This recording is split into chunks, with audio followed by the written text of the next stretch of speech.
Buckle up, homies. It's time to talk about Michael Myers. Groovy, baby. Ba-da-ba-ba-da-ba-ba.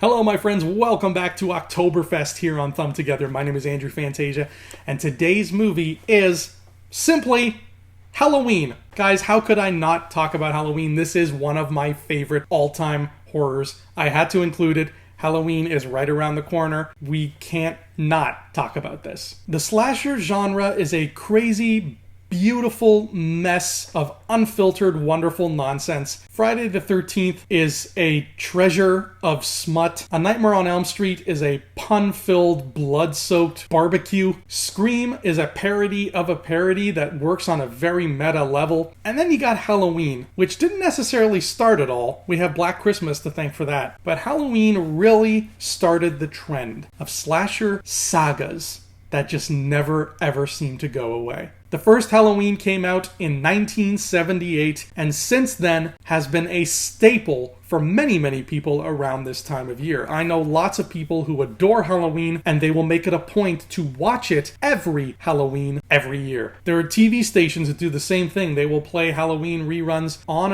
October 31st. This is probably one of the most famous horror movies of all time. How the hell am I supposed to talk about it and say anything new or exciting that would make you care, that would, keep you watching instead of being like, I know, Andrew, I know what Halloween's about, changing the channel, unsubscribing. How could I possibly do justice to talk about Halloween? The only way I can do that is to talk about my own personal feelings experiencing these movies.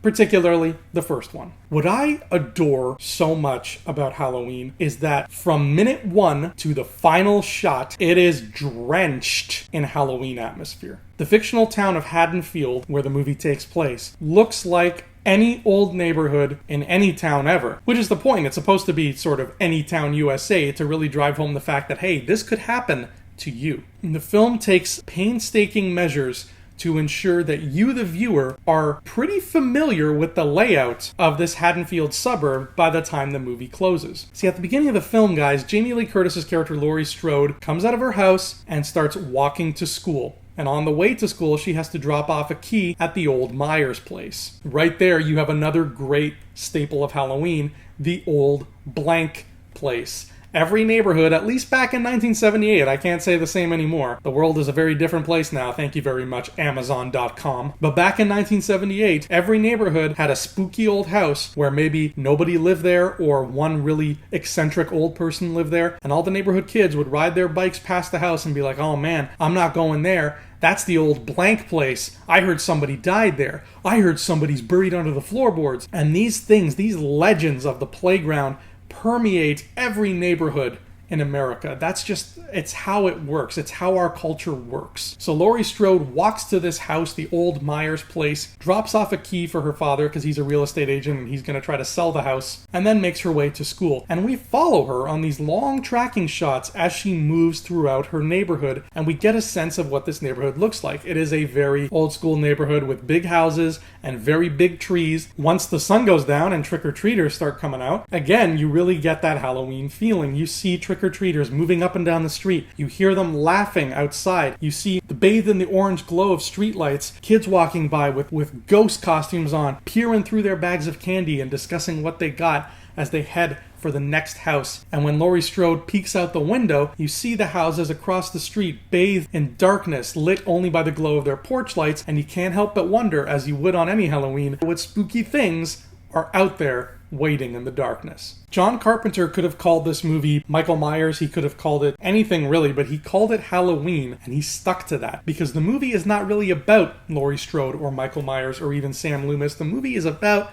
Halloween and what that means. Yes, there is a deranged lunatic out there stabbing folks, and it happens to take place on October 31st, but Carpenter never loses sight of the fact that this is still Halloween. This is still a night when people play pranks on each other, when spooky stuff happens and you're supposed to just kind of let it slide, when really anybody could be walking around in a mask, and thus the idea of Michael Myers becomes a lot more freaky because he could be the person standing right next to you. All of these elements combined with the sheer Halloween-y atmosphere that Carpenter gives you in every single frame creates a final recipe that is just outstanding as both a horror film and a time capsule of the holiday itself. Everything about Halloween just works. Fun little bit of trivia. The second time I ever watched Halloween, I remember being a bit weirded out, and I thought, wait a minute, I remember other parts of this movie that aren't in here. What's going on? And I was watching it on a DVD. It's not like I was watching it in some like weird TV station or something where they would have cut stuff for time. I'm watching the DVD, and I'm clearly missing scenes.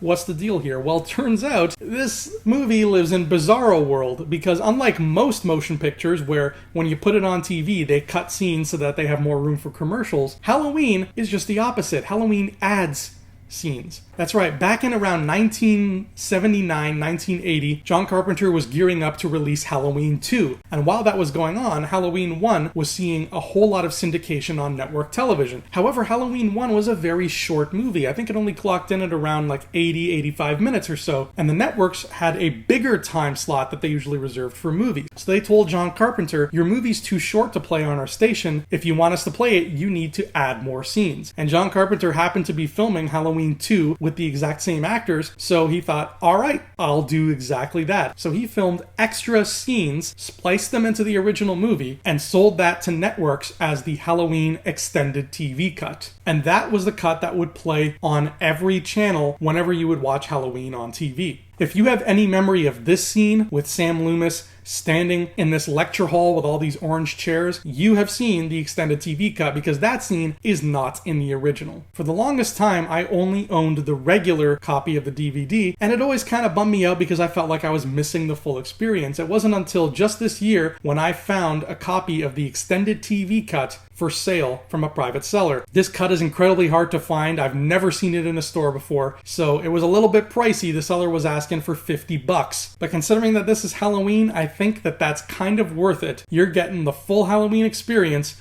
more bang for your buck. So the next time you're watching Halloween, keep your eyes open for these extra scenes. You may be watching the shortened version, or you may be watching the whole bloody affair. Anyway, that is Halloween.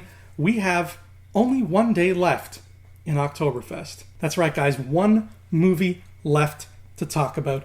But what on earth could it possibly be? I mean, we just talked about Halloween. What movie could possibly be more Halloween-y than Halloween? What could I love so much that I'm saving it for the 31st of October? You're just going to have to wait and see. I'll be back here on Halloween itself with the final edition of this year's OCTOBERFEST. I'll see you on Halloween, my friends. Until then, adios.